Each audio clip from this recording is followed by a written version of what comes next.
Guirguis. Passiamo all'intervento di Paloma Bueno Serrano e Guillem Pérez Jordá, el siglo VI avante de Cristo en la ciudad fenicio-púnica del Cerro del Castillo de Chiclana, Cádiz, España, estudio de los restos constructivos jalados de la cultura material y del paleoambiente. Buenos días a todos y muchas gracias a la organización del Congreso por admitir nuestras presentaciones y bienvenido a todos los presentes. El objetivo de esta presentación es que se conozca los últimos trabajos que estamos haciendo en un yacimiento fenicio-púnico llamado el Cerro del Castillo, y la idea era traer aquí los resultados a este congreso y participar posteriormente en su futura publicación. El interés es que lo conozca la comunidad científica y que se ha tenido en cuenta a partir de ahora pues, en todos estos trabajos que aquí los profesionales están realizando. El interés pues, es el estudio de un periodo que se conoce poco en la bahía de Cádiz, y como es el siglo VI, y la intención es introducir este yacimiento en la secuencia cronoestratigráfica de este momento.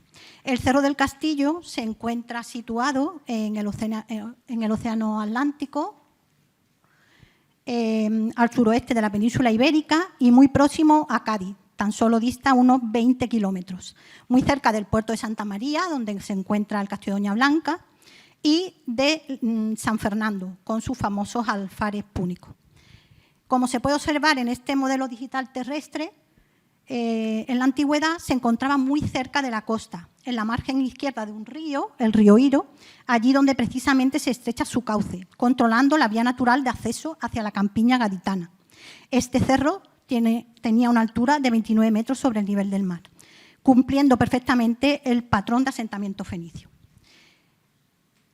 Estaba emplazado en una especie de cabo en la antigua línea de costa, que desgraciadamente a comienzos de los años 60 fue en parte destruida con una cantera de áridos y desapareció parte del yacimiento. Podemos observar todavía esta imagen del cerro en las fotos de paisajes españoles. Bueno, aquí tenemos una secuencia cronoestratigráfica con las diferentes excavaciones que hemos realizado. Al día de hoy podemos confirmar una prolongación en el tiempo desde los inicios en el siglo VIII hasta el siglo III a.C. Y en el plano de abajo pueden observar toda la secuencia cronoestratigráfica con todas las construcciones, sin distinción de cronología, por eso se ve ese espacio tan concreto. En esta siguiente planimetría se pueden observar lo que son en concreto los restos del siglo VI a.C., aparecido en aquellos solares para hacer construcciones, donde se ha podido realizar excavación, puesto que de momento este lugar no está sujeto a ningún tipo de proyecto de investigación. En las últimas excavaciones realizadas, 2021-2022, hemos podido llegar en un sondeo que se ha realizado en una de las calles, la calle Ánima, un sondeo de 3 por 11 metros, excavar bajo los niveles de época púnica a 1,5 metros de profundidad una serie de restos fechados en el siglo VI por la cultura material cerámica, que es la continuación de las construcciones que ya vimos en el 2006 cuando se descubrió el yacimiento. Entre las construcciones hay que destacar algunos elementos como estos que tenemos aquí, que serían, en primer lugar, un fogón o asador para cocinar alimentos, varios hornos de tipo tanur y lo que al día de hoy parece que pudiera ser un altar con forma de piel de toro, un poco arrasado, como pueden ver abajo, que podría corresponder a un altar doméstico. No por ello tenemos que pensar en ningún santuario y después nos vendrá estupendamente la exposición de Ana Delgado con esa temática. Observamos también una canalización de líquido construida en una calle. Bueno, los siguientes restos los hemos encontrado en otro sector del yacimiento, que es el sector nave municipal, y debajo también de los niveles púnicos, ahí señalado con una flecha, nos aparecen grandes edificios que no hemos podido excavar aún, que podemos datar en el siglo VI. En cuanto a la cultura material, voy a ir rápido, tenemos esta cerámica a mano. La cerámica a mano que nos aparece es la propia del bronce final hierro I, con cuencos, cazuelas, copas, ollas y sobre todo hay que destacar la gran cantidad de recipientes como los que están puestos en la imagen, de tipo espuerta, con asas horizontales. Entre la cerámica a torno, los típicos platos de amplio borde, de engobe rojo, cuencos, copas y lucernas. Por supuesto, no nos podían faltar lo que son las urnas.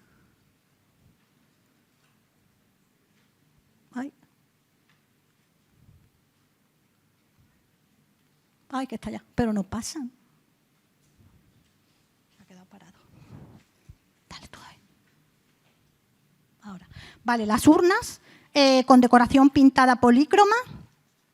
Pasa. Los pizois, que como vemos de diferentes tamaños, recipientes contenedores que en el yacimiento aparecen en un gran porcentaje. Pasa. Pasa al siguiente. Sobre las ánforas, aquí tenemos la mayoría de las que aparecen en este momento son T10, según la tipología de Joan Ramón Torres. Pasa. Las ánforas decoradas, muy abundantes en el yacimiento y con esos motivos estelares que llaman bastante la atención. Pasa. Y no podía faltar la típica cerámica gris de Occidente, que demuestra esa unión y ese contacto entre la población autóctona y la población oriental. Doy paso a... Se ha acelerado. Bueno, mi presencia aquí se debe a que, aprovechando estas campañas, pudimos hacer un primer muestreo. Es un muestreo relativamente pequeño todavía por el volumen de sedimento como por el número de muestras. Aquí un poco las circunstancias en las que pudimos trabajar. ¿Y qué es lo que hemos encontrado? Bueno, no hemos encontrado ninguna novedad respecto a lo que ya conocemos, pero es cierto que tenemos tan pocos datos de inicios del primer milenio en lo que es Andalucía, fundamentalmente, que cualquier dato ahora mismo es importante. Dominan básicamente los cereales, como es habitual, y solo encontramos los dos cereales habituales en estos contextos, que son la cebada vestida y los trigos desnudos. Suponemos que por una cuestión de muestras no aparecen otros cereales minoritarios, como pueden ser los mijos o los trigos vestidos, que seguramente también estarán presentes.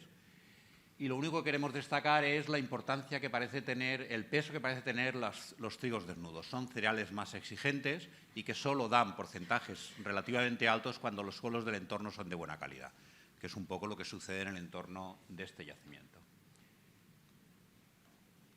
¿Y ahora por qué no pasa? Vale. En el caso de los frutales, un poco lo mismo que he dicho de los cereales, ninguna novedad. Tenemos los higos, tenemos aceitunas y tenemos las uvas. Hay un dominio claro de las uvas fundamentalmente. Bueno, es una evidencia más del peso que entre los cultivos de frutales va a tener el cultivo de la vid, fundamentalmente destinado a la producción de vino, como tenemos a partir de los datos de Huelva o del Castillo de Doña Blanca en estos contextos. Y si quiere pasar. Guay. Vale. Y respecto a las leguminosas, aparecen el garbanzo y el guisante. El caso del garbanzo, el guisante es un cereal, es una leguminosa que se introduce en la península ibérica con los primeros grupos neolíticos y que la vamos a encontrar sistemáticamente. Pero lo que sí que es interesante en estos momentos es que el garbanzo, que es una planta prácticamente inexistente durante toda la historia de la península ibérica, solo hay una troballa, no, un hallazgo en el norte, en Cataluña, a niveles del sexto milenio, pero digamos es una leguminosa que cuando se extiende desde Oriente prácticamente solo llega hasta la península italiana y nunca se extiende. Entonces va a empezar a aparecer con relativa frecuencia en la zona del sur de Andalucía, lo que es entre Huelva y el Golfo de Cádiz. Entonces parece que es una especie que se va a reintroducir en época fenicia y luego vamos viendo cómo desde ahí se va extendiendo por la costa mediterránea hacia el norte. Y aparte de eso hay una explotación relativamente intensa de los recursos silvestres que hay en el entorno.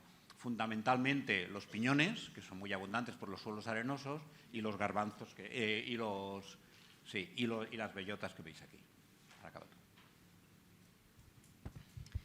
Bueno, y como conclusiones, no nos va a dar tiempo, pero bueno, están ahí puestas. Lo más importante, que el siglo VI, el Cerro del Castillo es un asentamiento con características urbanas evidentes. Recordamos que es un un yacimiento amurallado ya desde época anterior, con una muralla de casernas, que no tiene nada que ver con los poblados de la campiña gaditana en torno al Arroyo Salado y el Valle del Guadalete en esa misma época. Los restos constructivos encontrados desvelan que es un importante urbanismo ya en esa época, y el área ocupada se extiende y rebasa, como hemos dicho, esa línea de muralla que nosotros pensamos que es anterior. Se evidencian zonas dedicadas a alimentos, como hemos enseñado, posibles lagares e incluso posibles altares en espacios domésticos. Y bueno, ya, por supuesto, hemos encontrado restos de istiofauna, de malacología, pero bueno, ya eso los pondremos en otro momento. Y nada, con la intervención del compañero Guillén, yo creo que lo que es la arqueobotánica ha quedado bastante reflejada. Pues nada, muchas gracias a todos.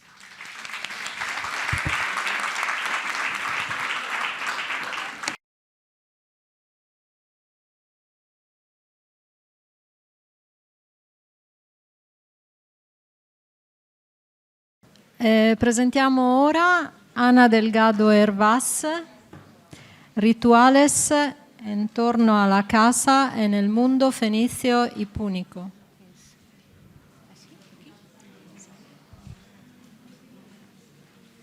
Buenos días.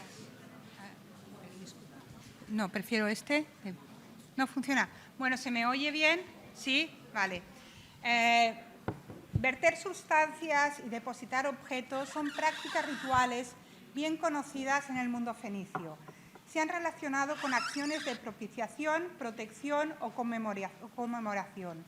Estas prácticas tuvieron un importante protagonismo en áreas de culto y funerarias, pero también se extendieron a escenarios mundanos donde transcurría la vida cotidiana, como son las casas. Las deposiciones en casas tienen una larga historia en el Próximo Oriente. Su perduración en el primer milenio está avalada por evidencias arqueológicas, iconográficas y textuales. Sin embargo, en el ámbito fenicio-púnico, el conocimiento que tenemos sobre ellas es muy limitado. Las razones debemos buscarlas en el poco interés que la arqueología fenicia ha mostrado hacia la ritualidad doméstica, percibida como anecdótica frente a la liturgia oficial. A ello se suman ciertos problemas teóricos y metodológicos que atañen a la detección de estas deposiciones. La dificultad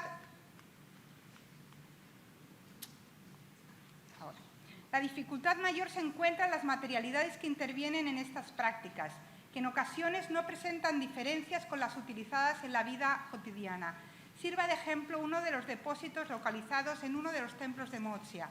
La mayoría de los materiales que lo componen habría llevado a identificarlo como basura doméstica si se hubiera localizado en un contexto residencial y no sacro.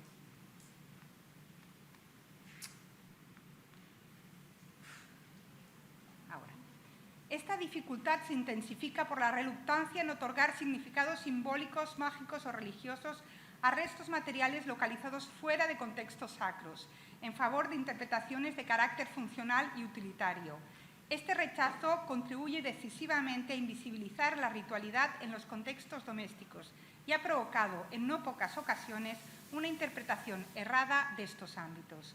Este rechazo está vinculado a la idea de que lo sacro y lo secular se sitúan en dos planos diferenciados y se asocian a espacios y objetos distintos y segregados.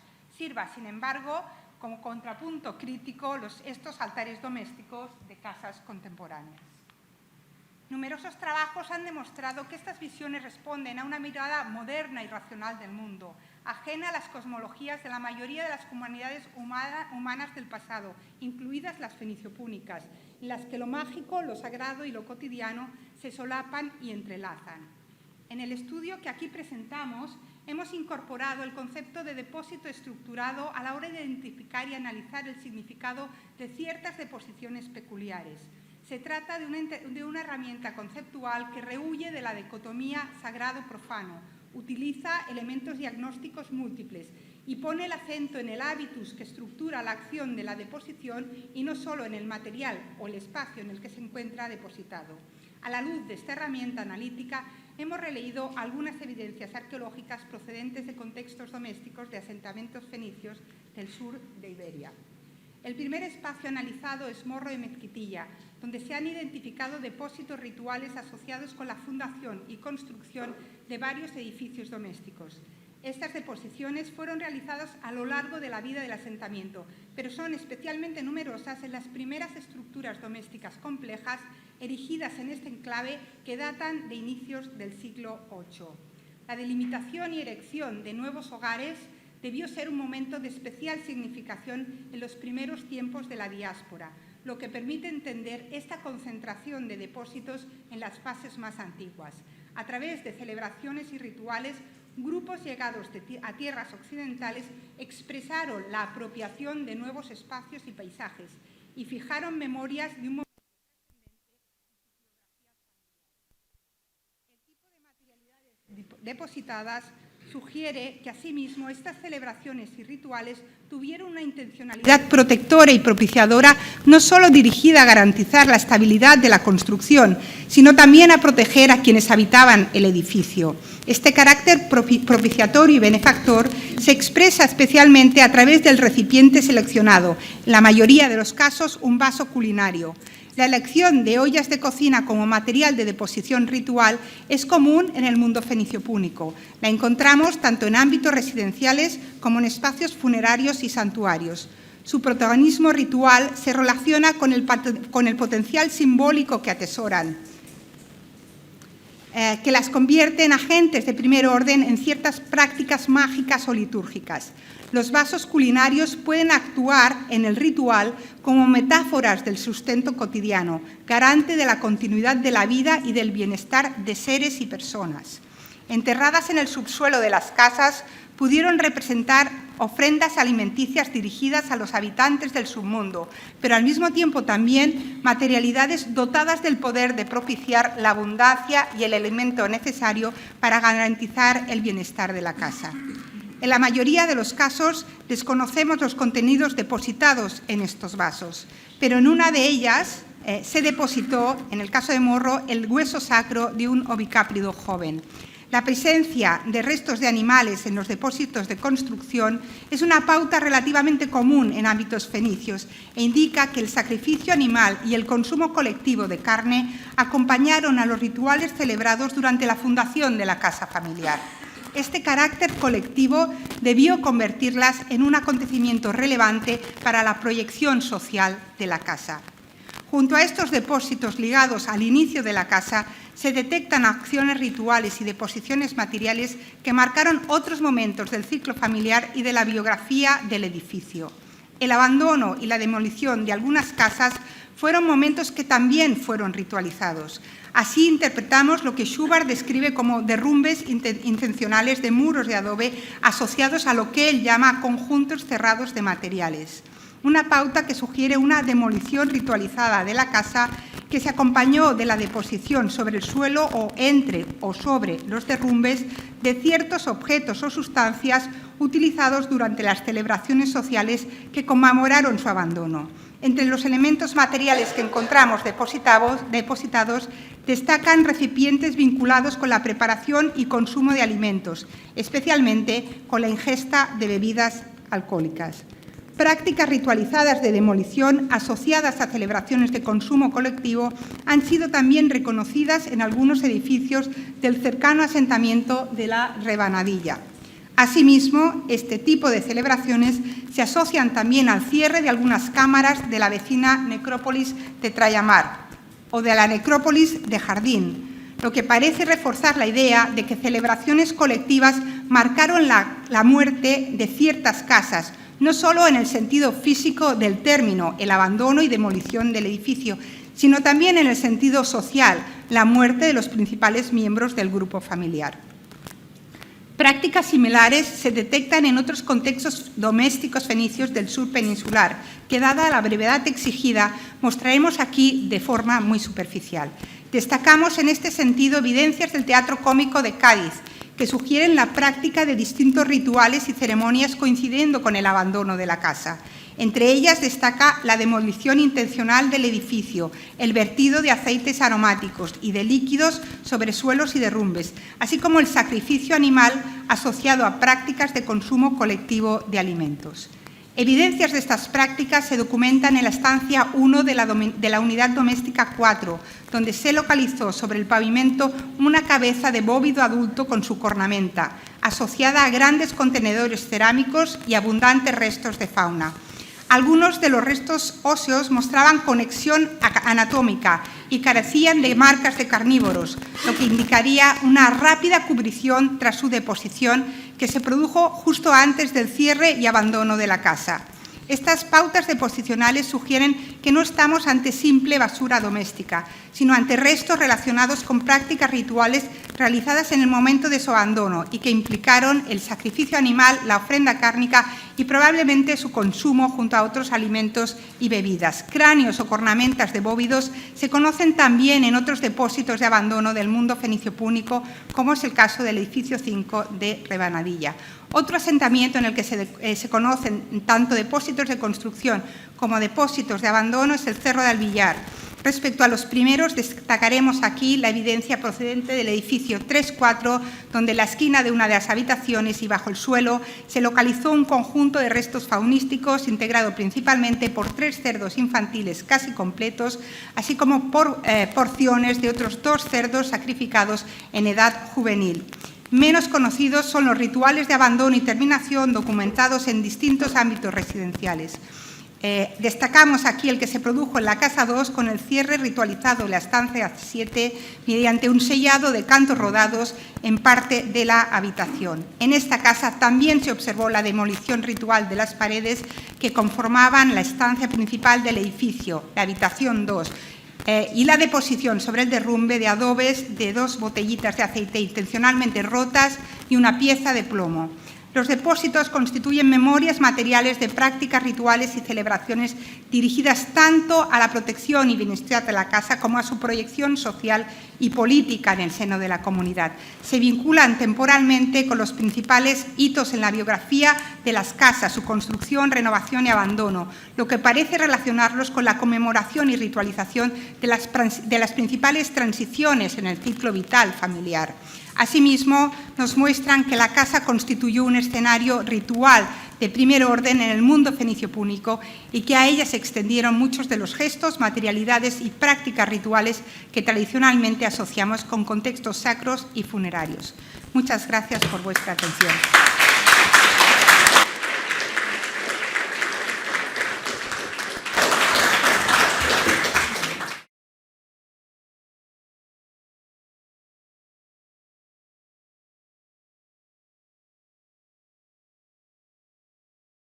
Chiamo ora Munir Fantar, Michele Guirguis, Moez Ashur, Ernesto Insinna, Buteina Marawi Telmini, Rosana Plaorkin, Hanen Vertani, Archéologie d'une ville punique, État de l'art et perspectives de recherche à Kerkouan. Prego. Prego.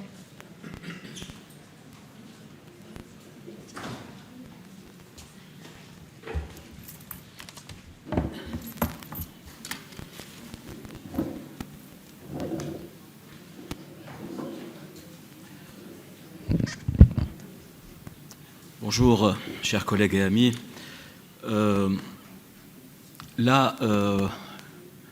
Nous allons présenter les premiers résultats d'une première campagne de fouilles sur l'archéologie à Kerkouan, donc état des connaissances et perspectives de recherche.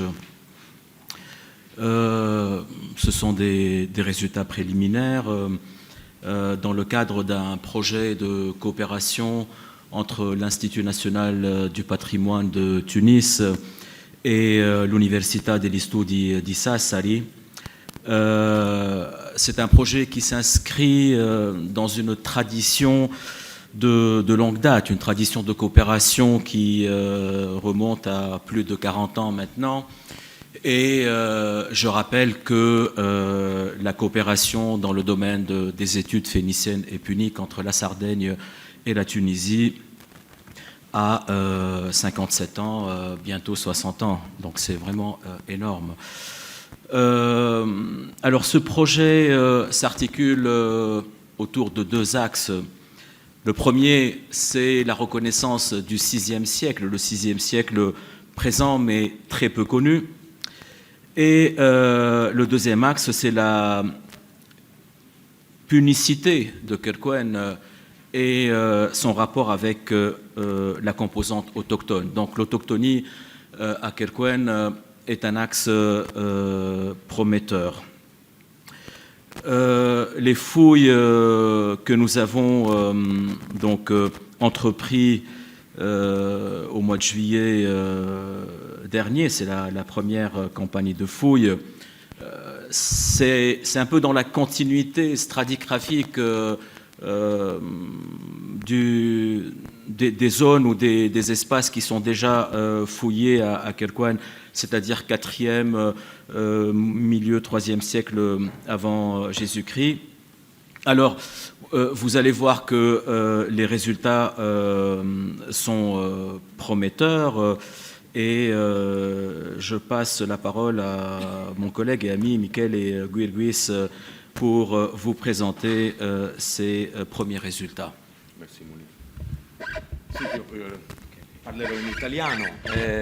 Sì, appunto si tratta di risultati in realtà molto preliminari, ma che era nostra intenzione condividere con tutti voi proprio nel momento in cui li stiamo ancora analizzando, stiamo appunto lavorando su questo. Come vedete questa è l'area che abbiamo prescelto per effettuare questi nuovi scavi, quindi un'area non scelta certamente a caso, ma si tratta sostanzialmente di un grande isolato ancora poco analizzato, soprattutto nel settore, come vedete, dove si intersecano i due assi viari principali. Siamo di fronte al tempio che fu scavato da Mohammed Hassan Fantar e quindi l'idea è che si potesse trattare di un'area interessante, probabilmente anche a destinazione pubblica. Come vedrete i dati per quanto preliminari sembrano appunto convergere verso questa soluzione.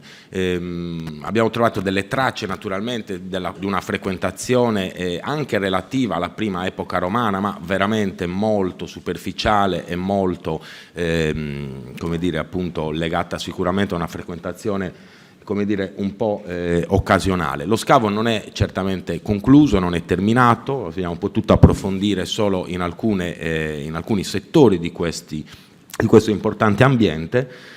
Qua appunto vedete alcune immagini in corso di scavo, abbiamo potuto individuare il pavimento. Diciamo, quello che emerge sostanzialmente è che la ricostruzione finora nota delle vicende insediative di Kerkhoen esce confermata dalle nostre ricerche per quanto riguarda le fasi finali. Infatti si tratta di uno strato di distruzione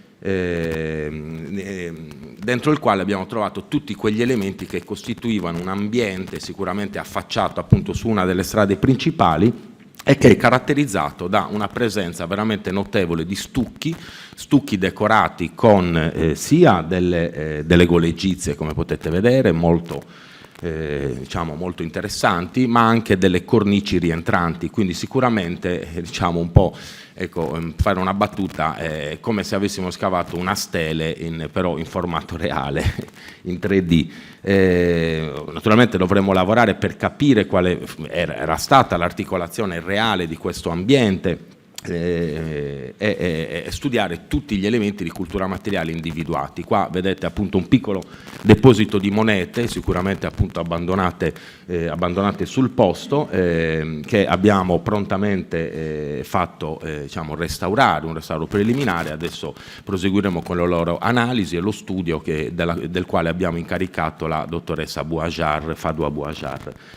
Si tratta ovviamente di monete che sono databili tra la fine del IV e i primi decenni del III secolo a.C. Altri elementi di cultura materiale, pesi di telaio, una punta di freccia, anche questa assolutamente coerente con questo orizzonte di inizi del III secolo a.C. E anche dal punto di vista dei materiali, appunto vedete che si tratta di forme che imitano appunto questi piattelli di imitazione attica degli inizi del III secolo a.C., anche delle pentole, però appunto si tratta di un deposito primario che poi è stato sconvolto dal crollo di queste strutture. Particolarmente interessante abbiamo trovato il rinvenimento inquadrato da Butein Amaraoui Telmini di questa anfora che appunto secondo le classificazioni di Babette Bechtold è di produzione siciliana con una datazione molto ben circoscritta tra il 310 e il 270. Siamo sostanzialmente di fronte a un edificio quindi pubblico probabilmente che si trovava nella parte centrale della città e che ha subito la distruzione che saremmo tentati di imputare anche noi ad Attilio Regolo, cioè sostanzialmente quello di cui ci raccontano le fonti, cioè questi strascichi della prima guerra punica che hanno investito quest'area del Capobon. Parliamo di un'area pubblica, probabilmente un'area anche a carattere cultuale, in quanto al centro dell'ambiente vi era questo blocco che voi vedete con un incavo, apparentemente diciamo lievemente disassato rispetto agli assi principali di questo edificio. Questo è probabilmente per garantire un corretto orientamento lungo l'asse est-ovest, e ai piedi di questa statua, frammista ovviamente a tutti i mattoni crudi disciolti e diciamo altri elementi caratteristici di questo livello di distruzione, vedete questi frammenti che poi opportunamente ripuliti ci hanno consentito di riconoscere una statua diciamo quasi in dimensioni reali che stava verosimilmente all'interno del podio, di cui abbiamo recuperato altri frammenti. La statua presenta tracce di combustione, di distruzione, io direi anche probabilmente volontaria. Sono già note a Kherkhuan statue di grandi dimensioni proprio da quest'area del tempio, quindi dal grande tempio che fu scavato all'epoca, mentre per quanto riguarda le gole egizie e le cornici rientranti ovviamente sono superflui questi confronti che vi ho messo, semplicemente per diciamo, farvi comprendere la nostra idea, cioè ovvero che siamo di fronte appunto a una temperie culturale chiaramente di matrice cartaginese. Questa è l'area del tempio di fronte al quale abbiamo per l'appunto lavorato. In chiusura, questo nuovo progetto desidero appunto ringraziare il codirettore, il professor Fantar, ma anche tutti gli archeologi che hanno lavorato, il Ministero degli Affari Esteri, l'Università di Sassari che ci ha finanziato, e crediamo che insieme possiamo costruire, diciamo, qualcosa, ricostruire qualcosa che ha fatto un po' la storia anche dell'archeologia fenicio-punica. Molti di voi conosceranno i seminari di Kherkhuan estivi ai quali hanno partecipato. Mi sono permesso di sottolineare alcuni nomi di quelli che sono oggi affermati studiosi che hanno potuto confrontarsi in un clima aperto e franco di ricerca internazionale in terra tunisina, e quindi speriamo anche con gli auspici dell'Istituto Nazionale del Patrimonio di poter riprendere ad ospitare anche studenti che possano partecipare a queste campagne di scavo. Il sito ci pone tante sfide anche dal punto di vista della conservazione, della valorizzazione. Siamo appunto in un sito che ricordo è inserito nella World Heritage List dell'UNESCO fin dal 1985, quindi questo ci spronerà naturalmente a lavorare con grande attenzione. Abbiamo in programma anche dei sarvi, delle prospezioni geofisiche, proprio per cercare di conoscere anche con metodi non invasivi la strutturazione di questa importante città. Chiudo con alcune immagini in corso di scavo e desidero ringraziare appunto tutti coloro di cui leggerete i nomi che ci hanno supportato e hanno lavorato con noi in questa che speriamo possa essere appunto una campagna di scavo, una missione che possa andare avanti tanto tempo. Aspetta ancora un po', ecco qua, 10 minuti.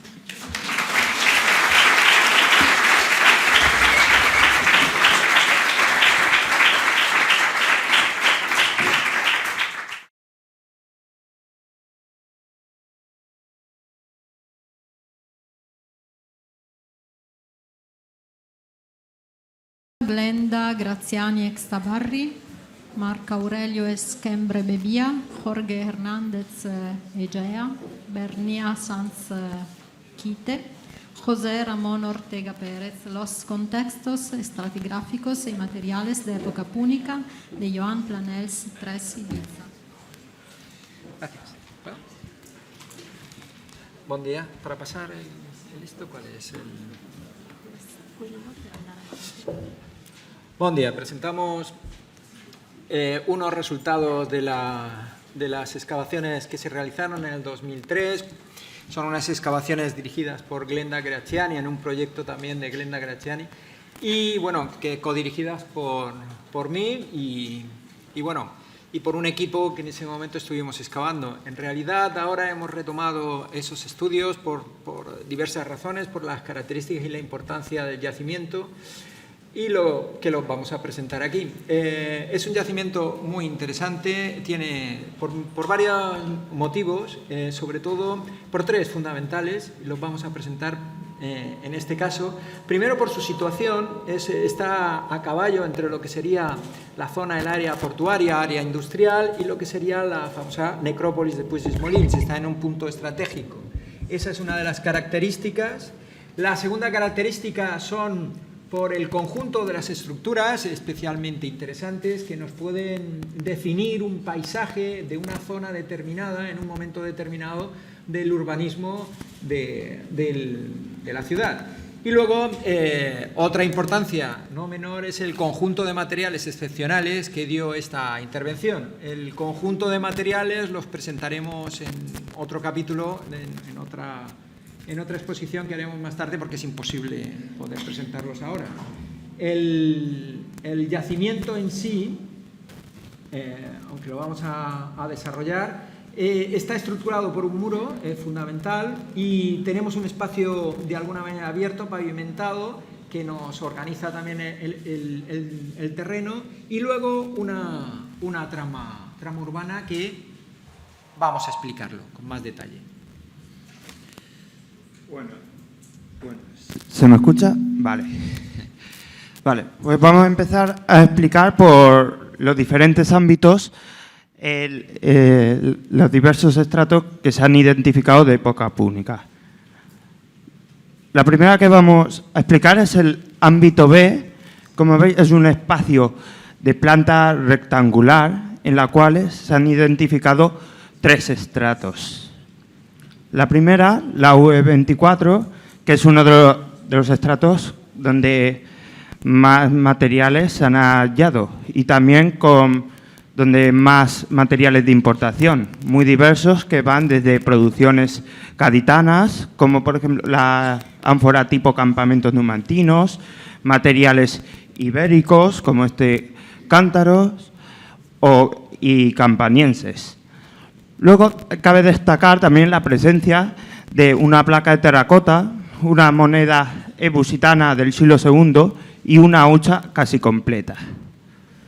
Lo siguiente es que queremos destacar este extraño fragmento de terracota, de las cuales todavía no sabemos la forma y su función. Posiblemente podría ser un pebetero, pero necesitaría más estudios. La siguiente es el ámbito C, que se encuentra al sur del ámbito B. De aquí los estratos superficiales dan sobre todo, en casi todos los estratos, son materiales ebusitanos, a las cuales aquí se insertan algún material de importación, como ánforas ibéricas, y de aquí es de señalar la placa de terracota de una parte de una cara humana que tiene un estilo helénico. De aquí, después, la UE10 y la 27 están cubriendo a la UE28, de las cuales el objeto interesante de aquí es esta moneda que es datada en el último cuarto del siglo III a.C., que nos da más o menos la cronología de esta UE. Sin embargo, a ver, ¿no va?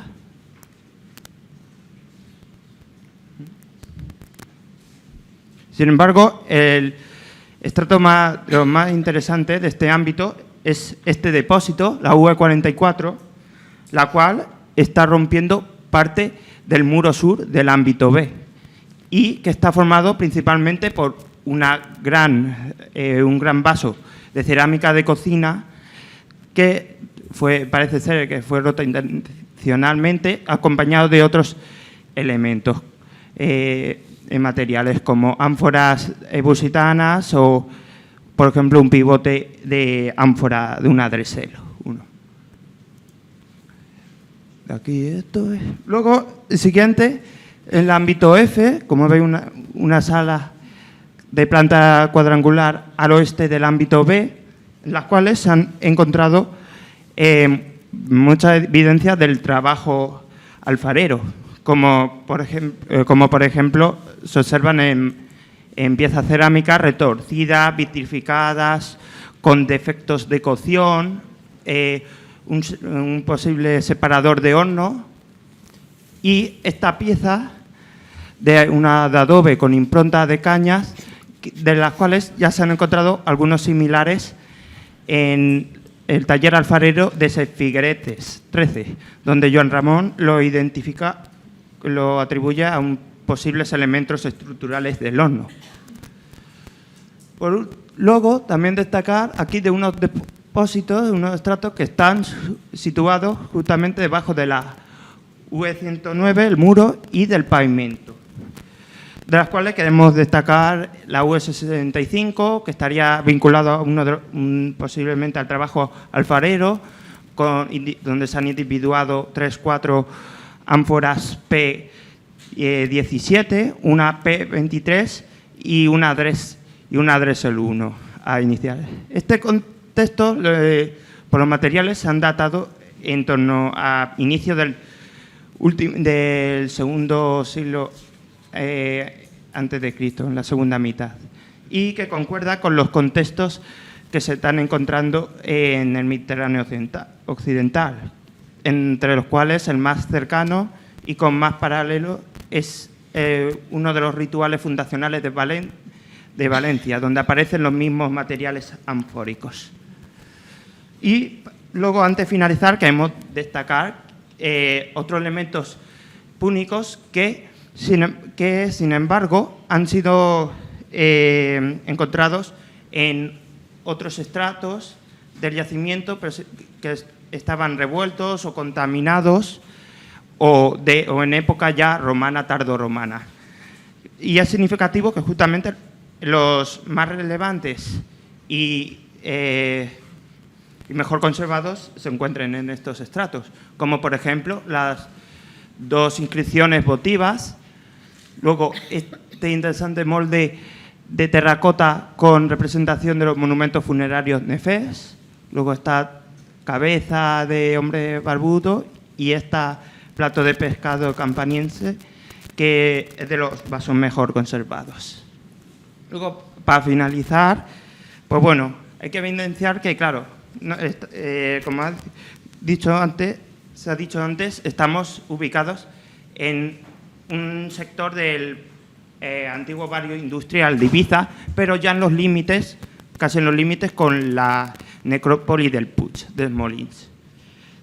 Y por lo cual, esta área es un espacio relacionado con con el trabajo alfarero, que ya desde finales del siglo V, pero sin embargo se intensifica en el siglo III. Y luego es a principios, primera mitad del siglo II antes de Cristo, cuando se construyen las primeras estructuras.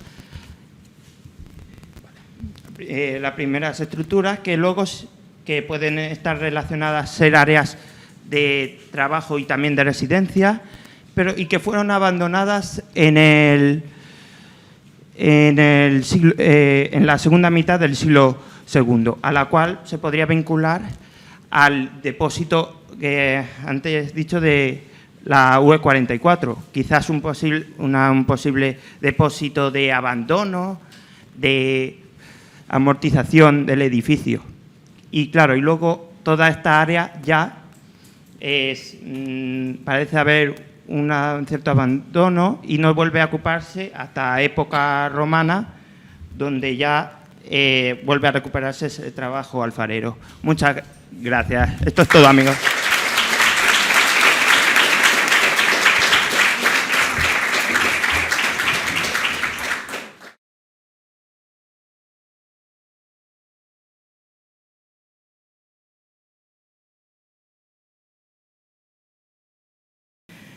Ana Maria Fariselli, che hablará sobre la arqueología de la produzione a Tarros, dati dai nuovi scavi della Università di Bologna per la ricostruzione della società unica.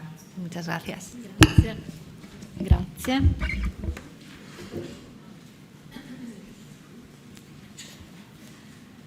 Lo studio dei corredi funerari punici venuti alla luce dagli scavi condotti a Tarros è all'origine della lettura del sito come uno dei centri artigianali più vitali del Mediterraneo preromano. Il dibattito sulla fattura locale o sull'importanza dei manufatti di cultura punica ha investito sino a questo momento solo l'analisi formale dei prodotti, arrivando a conclusioni spesso divergenti e disomogenee secondo le classi. Queste le parole di Enrico Acquaro in una delle sintesi miliari della storia delle ricerche archeologiche a Tarros, Cartagine di Sardegna, affidata ai rendiconti Lincei nel 1995. La problematica è tuttora presente e di fatto irrisolta. La prospettiva entro la quale i manufatti rinvenuti a Tarros in gran parte dalle necropoli sono stati valutati nell'ultimo cinquantennio, infatti, è stata specialmente connessa ad aspetti quantitativi e al tempo stesso l'originalità o addirittura l'unicità di alcuni prodotti tarrensi lasciano ipotizzare che la gestazione formale e la produzione concreta dell'oggetto potesse essere avvenuta in contesto locale. Tali considerazioni di massima sono state applicate nel tempo a diverse categorie di materiali ben note come i sigilli a scarabeo, i gioielli, le terrecotte figurate, con una particolare attenzione per maschere, protomi e placche antropomorfe raccolte nella denominazione di arti minori da Sabatino Moscati nel volume non a caso intitolato Le officine di Tarros nel 1987. Per alcuni iocalia o affirmata, che dir si voglia, particolarmente rappresentativi dal punto di vista del potenziale espressivo e identitario per i portatori, la stretta connessione con Cartagine ha introdotto però ipotesi alternative a quella della produzione locale dei manufatti. Per esempio, l'idea che l'importante percentuale di sigilli a scarabeo, soprattutto in diaspora, recuperati a Tarros dai contesti tombali, siano da valutare non solo come voci di una ricca, specifica filiera artigianale alimentata dai giacimenti del Monte Arci, ma anche come la traccia concreta di quella mappatura gentilizia che Cartagine delinea, in specie a partire dall'avanzato V-IV secolo nel Mediterraneo centrale. Per quello che riguarda espressamente i gioielli, nella letteratura prodotta tra gli anni 70 e 90, mi riferisco in particolare agli studi monografici di Giovanna Pisano e di Sabatino Moscati, restituiva a Tarros un'espressione autonoma, riconoscendo al sito punico addirittura una forma di primazia su Cartagine. La scoperta recente di nuovi lotti di materiali preziosi dalla necropoli meridionale nell'ambito delle campagne di scavo dell'Università di Bologna, di cui ho la responsabilità, se da un lato conferma l'unicità di alcune realizzazioni e fa ipotizzare una produzione locale, dall'altro ribadisce una connessione formale, prima non evidenziata in maniera così puntuale con Cartagine, nello specifico soprattutto per quanto riguarda le manifatture in argento, ma anche in misura meno eclatante per i gioielli in oro. Fino a qualche tempo fa alcuni manufatti erano considerati esclusivi del comparto nordafricano, si ritrovano invece anche in ambito tarrense.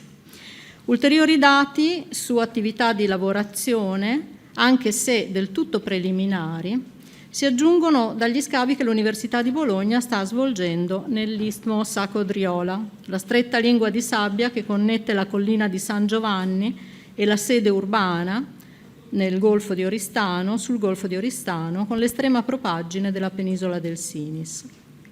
Qui, in un settore che in base alle prospezioni geofisiche effettuate sembra costellato da diversi spazi produttivi, si sono messe in luce due fornaci. L'una ha un'ampiezza di circa 3,60 metri e una forma bilobata.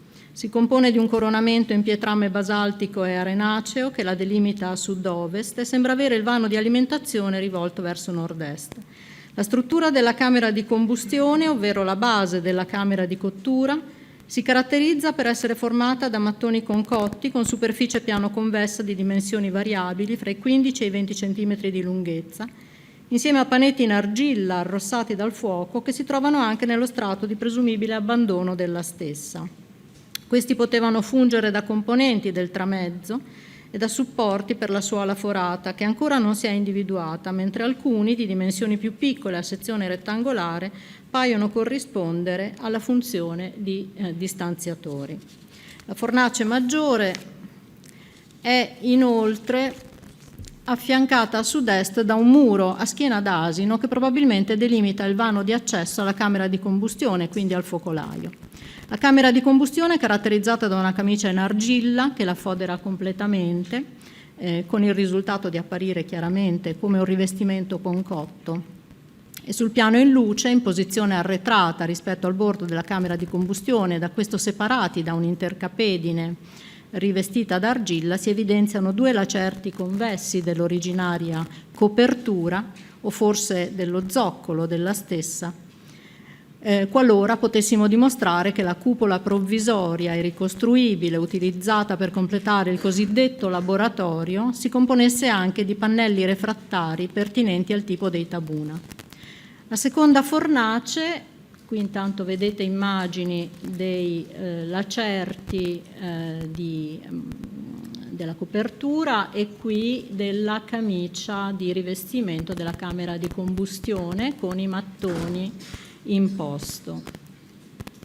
E le frecce rosse indicano i residui dei distanziatori, mentre la freccia azzurra indica le scorie di lavorazione che abbiamo trovato e che ci paiono, ma sono sotto esame da parte del laboratorio diagnostico del Dipartimento di Beni Culturali dell'Università di Bologna, ci paiono scorie legate appunto alla lavorazione ceramica.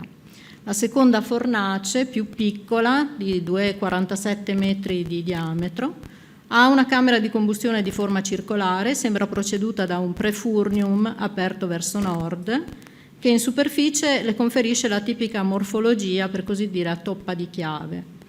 La camicia della camera di combustione è ottenuta grazie al rivestimento con mattoni lunghi circa 30 cm e larghi una decina di centimetri, in alcuni punti caratterizzati da bugne funzionali evidentemente all'impostazione del rivestimento e anche probabilmente alla suola. La suola doveva essere sorretta da un sistema di mattoncini piano convessi, la cui disposizione originaria però non è al momento del tutto chiara. Le 2 fornaci sembrano avere una cronologia differente. Qui ancora vedete i mattoni nel rivestimento della fornace 2 in corso di scavo. Sembrano avere una cronologia differente suggerita dai materiali di risulta e di scarto, gli scarti di lavorazione, per lo più corrispondenti a tipi anforici inquadrabili complessivamente fra il VI e il III secolo a.C., se consideriamo tutta l'area. La fornace bilobata, vi dico, sembrerebbe essere più antica, ma chiaramente non avendo ancora scavato il vano di combustione non posso dirlo con certezza. Sono dati assolutamente preliminari. Alcuni elementi sono degni di particolare nota in relazione al tema delle fasi di lavorazione. Mi riferisco al rinvenimento di una spatola in ferro rivestita di una camicia in bronzo e soprattutto al recupero di quelli che sembrano frammenti di terrecotte figurate. Va focalizzato specialmente un residuo di probabile stampo matrice di maschera, di cui si intravedono in negativo l'arco sopraccigliare, il taglio dell'occhio e i segni facciali radiali caratteristici dei soggetti ghignanti. Il fatto che lo stampo sia finito da un lato e palesemente malcotto, con bollosità e crepature sul retro, ci permette di interpretarlo come scarto, come una sorta di prova per la realizzazione di una matrice per maschera poi accantonata.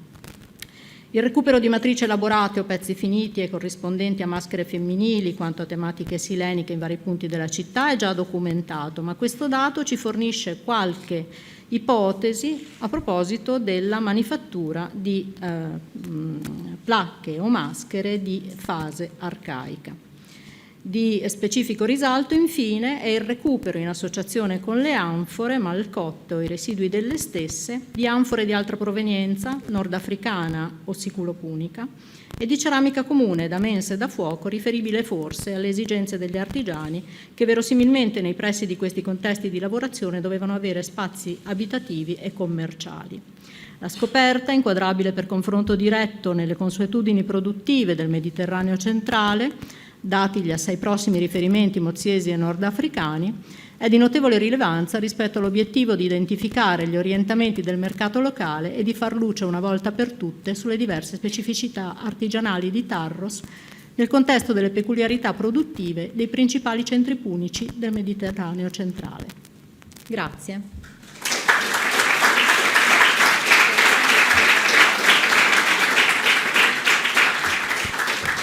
Muchas gracias. Hemos acabado con una puntualidad absolutamente británica.